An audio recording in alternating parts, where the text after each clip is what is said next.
Existe uma ideia antiga, quase esquecida, que parece ter sido escrita para a nossa época. No Tao Te Ching há um aviso. As pessoas são rápidas em tomar crédito por tudo e dizer eu fiz isso. E talvez isso nunca tenha sido tão verdadeiro quanto hoje. Nós vivemos em uma era em que não basta apenas viver, é preciso mostrar que vive. Não basta fazer, é preciso assinar. Não basta existir, é preciso ser reconhecido. E no meio disso tudo, o que deveria ser experiência se torna uma performance. E uma performance constante. A vida deixou de ser apenas vivida e ela passou a ser constantemente observada. A pessoa não apenas age, mas ela pensa como que essa ação vai ser percebida pelos outros. E aí, sem perceber, cada escolha passa a carregar um peso invisível. A pessoa se pergunta: isso que eu vou fazer me valoriza? Me expõe? Isso me coloca à frente dos outros?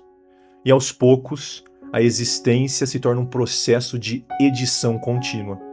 Não se vive mais com espontaneidade, mas com estratégia. E é essa estratégia, quando aplicada de forma constante, que transforma a pessoa em um produto em si. Veja, o Tao, ele propõe uma ruptura silenciosa com essa lógica. Ele não ensina a expandir o eu, mas a suavizar esse eu. Vê o simples e abraça o primordial. Essa frase não é um convite à ignorância, mas à clareza.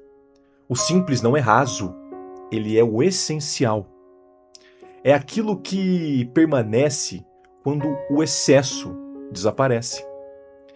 Em uma cultura como a nossa, que valoriza apenas o acumular título, acumular objeto, reconhecimento, o Tao ele vai na contramão disso. Ele propõe reduzir, ele sugere que nós reduzamos. Porque muitas vezes o problema não é a falta de algo, mas é o excesso que impede a percepção. E aí tem outra parte do livro que fala o seguinte, olha que frase interessante. Diminui o eu e modera os desejos. Essa frase é quase que um choque com a mentalidade moderna. Nós somos treinados no dia a dia, em todas as instituições, em todas as nossas relações sociais. Fomos treinados a expandir o eu, a fortalecer a identidade, a destacar a individualidade, a construir uma presença, uma marca, uma persona. Mas pensa, quanto maior esse eu se torna, maior também se torna a necessidade de sustentar ele. E aquilo que deveria ser uma expressão passa a ser uma obrigação, um peso. O ego deixa de ser uma ferramenta a ser utilizada para o nosso benefício e ele se torna um peso constante, que precisa ser validado o tempo todo. Schopenhauer descreveu com precisão essa dinâmica ao falar da vontade humana. Ele discorre sobre a vontade e ele tem uma conclusão muito interessante. Para ele, a vontade é movida por uma força incessante, o que nos empurra de desejo a desejo. Quando nós não temos algo, nós sofremos pela falta daquilo. Mas quando nós conseguimos, embora haja um alívio imediato, aqui naquele momento, logo surge um tédio. E aí com esse tédio vem um novo desejo.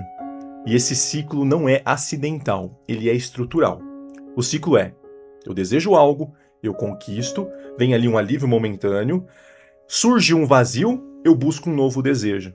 E assim o indivíduo se mantém constantemente insatisfeito, não importa o que ele busque, porque quando ele consegue, ele não tem completude. Ele sente de novo um vazio e busca um novo desejo. E aí a ideia é, quanto maior o número de desejos, claro, maior a instabilidade emocional que nós temos. Quanto mais o indivíduo se define pelo que ele quer, menos ele se sustenta pelo que ele é.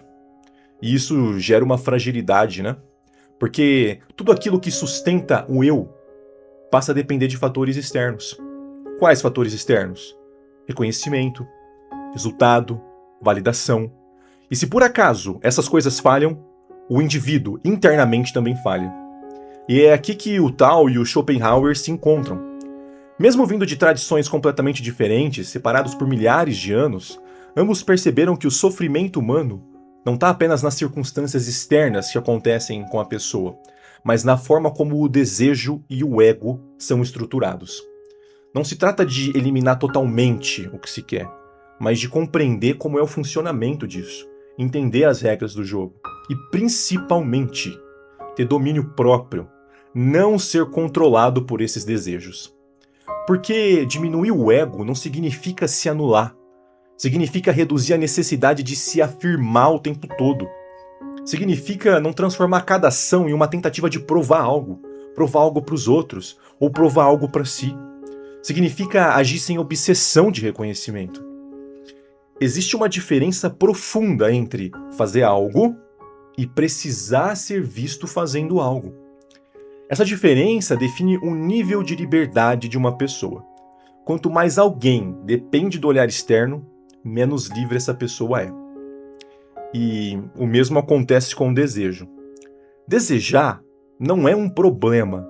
O problema é quando esse desejo se torna a única fonte de direção e sentido da pessoa. Eu vou me guiar apenas por um desejo. Quando a pessoa só se move porque ela quer alcançar algo. Então eu vou andar, vou caminhar simplesmente porque eu desejo algo. Se eu não desejar algo, eu não caminho, eu não ando, eu não tenho um senso de propósito interno.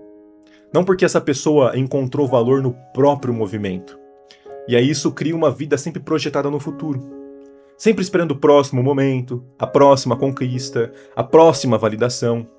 Mas ela nunca está realmente presente, porque a vida não acontece no futuro.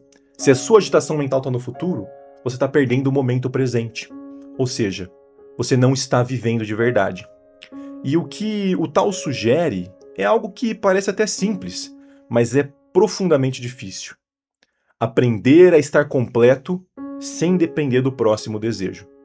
Isso não significa, veja, entenda isso, não significa parar de agir. Significa agir sem a necessidade de preencher um vazio constante aqui dentro, uma falta que eu acho ou sinto que vou preencher com um desejo. Significa que a ação nasce da presença, não da carência. Eu vou agir porque eu estou presente, não porque falta algo em mim. Na prática, isso exige uma mudança interna real. Exige perceber quantas decisões nós tomamos apenas para sustentar uma imagem, uma persona que eu quero que o mundo externo e as pessoas vejam, validem, aplaudam.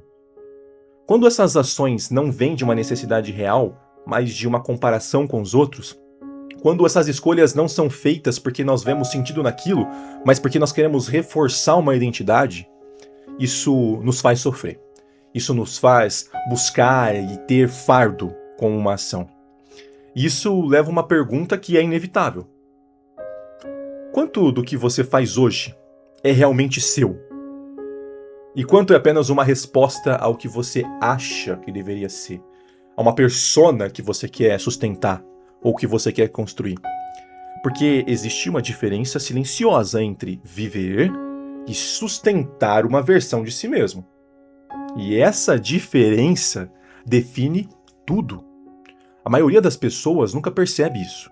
Passa a vida inteira fortalecendo um eu que nunca se sente suficiente, alimentando desejos que nunca se esgotam, correndo atrás de uma sensação de completude que nunca chega, atrás de reforçar um eu que nem existe de verdade, é uma persona criada.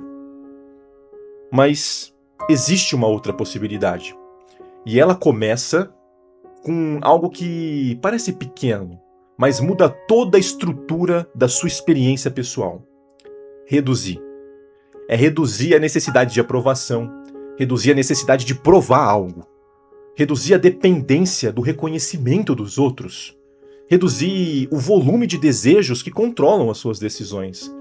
Porque, ao contrário do que parece, não é o acúmulo que traz a estabilidade, é a ausência de excesso. Quanto menos um indivíduo precisa para se sentir suficiente, mais estável ele se torna. Uma pessoa pode ter menos em condições materiais e ser muito mais rico do que uma pessoa que tem muito mais em condições materiais, porque ela deseja menos, ela está mais completa. Quanto menos um indivíduo precisa para se sentir suficiente, mais estável ele vai se tornar. Quanto menos ele depende de fatores externos, mais livre ele é.